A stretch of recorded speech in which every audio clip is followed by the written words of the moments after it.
Konidela Nagababu mega middle brother అసలు ఆంధ్రప్రదేశ్ మంత్రి అవుతారా కాదా అన్నది ఇప్పుడు $1,000,000 ప్రశ్న అవుతుంది. మంత్రి పదవి కోసమే నాగబాబు ఇంకా రాజకీయాల్లో కొనసాగుతున్నారని క్లారిటీ ఉన్నప్పటికీ చంద్రబాబు మనసు మార్చుకొని ఆయన్ను దూరం పెడుతున్నారని కూడా కొన్ని వర్గాల్లో వినిపిస్తున్న వాదన. కూటమి ఘన విజయం సాధించడంతో పాటు జనసేన 100% సక్సెస్ పొందడంతో ఆ పార్టీకి 3 మంత్రి పదవులు దక్కాయి. అయినా ఏ దిల్ మాంగే మోర్ అన్నట్లుగా జనసేనాని మరిన్ని పదవులను ఆశిస్తున్నారు. అందులోనూ తన అన్నయ్య నాగబాబుకు మంత్రి పదవి కావాలన్న కోరిక ఆయన్ను వెంటాడుతోంది.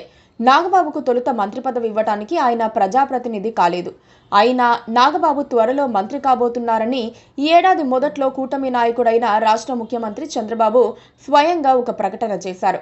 ఆ క్రమంలో మార్చి నెలలో నాగబాబుకు ఎమ్మెల్సీ ఇచ్చారు. మార్చ్ ఆఖరున ఉగాదికి మంత్రివర్గ విస్తరణ ఉంటుందని అందరూ ఎదురు చూశారు. మార్చ్ అయిపోయింది, ఏప్రిల్ అయిపోయింది, మే అయిపోయింది. అయినా నాగబాబుకు మంత్రి పదవి రాలేదు.